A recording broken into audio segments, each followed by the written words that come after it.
نحمده ونصلي ونسلم على رسوله الكريم فأما بعد اعوذ باللہ السمیع العلیم من الشیطان الرجیم بسم اللہ الرحمن الرحیم۔ معزز اساتذہ کرام، ڈائریکٹر جنرل بحریہ یونیورسٹی وائس ایڈمرل خواجہ ظفر حسین ہلال امتیاز ملٹری، مہمان خصوصی سراج الدین عزیز صاحب، کرنل مصور عباس ونگ کمانڈر، شارق وورا صاحب، ایڈوکیٹ ڈاکٹر شہاب امام صاحب، عتیق الرحمان صاحب، کیپٹن ادیب الزما صفی صاحب اور دیگر مہمانان، اور بالخصوص پاکستان کا مستقبل اور اقبال کے شاہین، السلام علیکم ورحمۃ اللہ۔ آج کا دن آپ کا دن ہے، یہ بالکل اسی طرح آپ کا دن ہے جس دن آپ اس دنیا میں تشریف لائے۔ کیا کہتے ہیں اس دن کو آپ؟ Birth day. لیکن اس دن آپ برتھ ڈے نہیں مناتے کیونکہ یہ اسپریچول برتھ ڈے ہے۔ کبھی آپ نے سوچا کہ آپ پاکستان میں ہی کیوں پیدا ہوئے؟ ٹوکیو میں ہو سکتے تھے، جاپان میں ہو سکتے تھے، ممبئی میں ہو سکتے تھے، دبئی میں ہو سکتے تھے، کینیڈا میں ہو سکتے تھے۔ اگر میں ابھی بھی کسی سے پوچھوں کہ تم کدھر دوبارہ پیدا ہونا چاہتے ہو تو تم اپنی اپنی مرضی سے بتاؤ گے کہ ایسا ہی ہے۔ لیکن اللہ نے یہ اختیار اپنے پاس رکھا ہے، یہ اختیار تمہیں نہیں دیا۔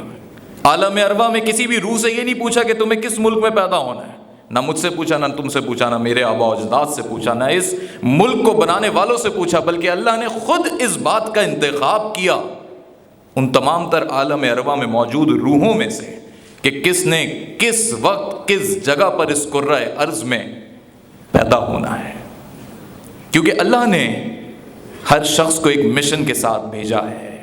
جب بچہ پیدا ہوتا ہے تو اس کی مٹھیاں بند ہوتی ہیں نہیں ہوتی ہیں، وہ مشن اس نے تھاما ہوا ہوتا ہے، اس دنیا میں آتا ہے، مختلف فیزز گزارتا ہے، لیکن جوں بحیثیت انسان اسے شعور ملتا چلا جاتا ہے تو اسے سمجھ آ جاتی ہے کہ مجھے اللہ نے اس دنیا میں کس مشن کے لیے بھیجا ہے۔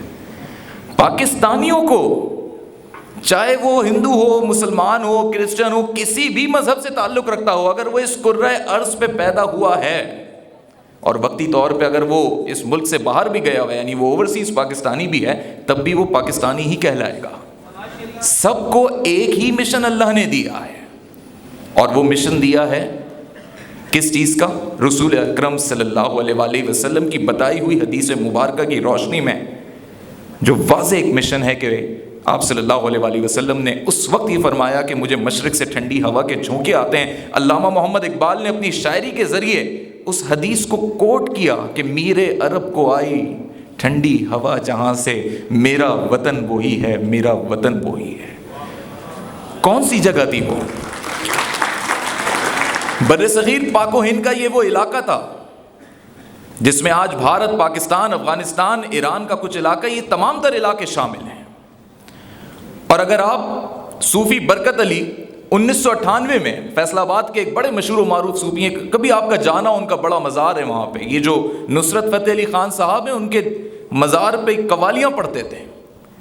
صوفی برکت علی نے 1998 کے اندر یہ پیش گوئی کی تھی کہ آنے والے 20 سالوں کے بعد، یعنی 2 دہائی کے بعد، پاکستان کی ہاں اور نا میں دنیا کے فیصلے ہوں گے۔ اور آج 22 مارچ 2022 OIC کی کانفرنس پاکستان میں ہو رہی ہے، جس کی ہاں اور نا میں آج امریکہ جیسی سپر پاور، یونائٹڈ نیشن جیسا ادارہ اپنے فیصلے طے کرے گا کہ اس OIC کی کانفرنس میں کیا چیز طے ہونے جا رہی ہے، چاہے وہ افغانستان کے متعلق ہو، چاہے وہ مسلم امہ کے متعلق ہو، چاہے وہ پاکستان کی اکنامک پوزیشن اور CPEC کے تناظر میں پوری دنیا کی اکانومی کے متعلق ہو۔ تو سوچو میں اور تم کون ہیں؟ عام لوگ ہیں۔ ہم تو اللہ کے منتخب وہ لوگ ہیں جو پاکستان میں آئے ہیں ایک ایسا مشن لے کے، جیسے 712 میں ہم نے تاریخ میں شروع ہوتے ہوئے دیکھا، جب ایک 17 سال سے بھی کم عمر نوجوان نے آ کے سندھ کو باب الاسلام بنایا۔ وہ بھی تو نوجوان تھا، عماد الدین محمد بن قاسم۔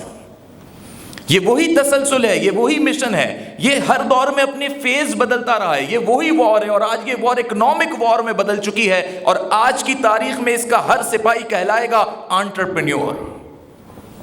اگر تم اس وار کا پارٹ بننا چاہتے ہو تو انٹرپرینیور بنو، کیونکہ تم انٹرپرینیور بنو گے تو تم 5 سپاہی اور پیدا کرو گے، نوکریاں پیدا کرو گے، پاکستان کو اکنامیکل ڈیولپمنٹ کی طرف لے کے جاؤ گے۔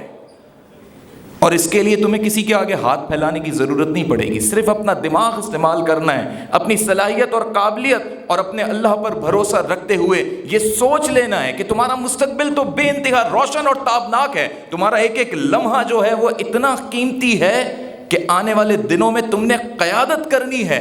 اور الحمدللہ جو صدارتی ریفرنس آنے والا ہے، جس میں اب الیکٹیبلز کا دور ختم ہو رہا ہے، اب پروفیشنلز کا دور ہے، اب ان لوگوں کا دور آنے والا ہے کہ اب یہ پولیٹیکل پارٹیز اور تمام گروپس آپ جیسے پڑھے لکھے لوگوں کو چوم چوم کر اپنے سروں پہ بٹھائیں گے، کیونکہ انہیں یہ معلوم ہوگا کہ اب ملک چلانے کے لیے ادھر ادھر کے لوگ نہیں چاہیے، پڑھا لکھا نوجوان طبقہ چاہیے، صرف ایک دہائی کی اور بات۔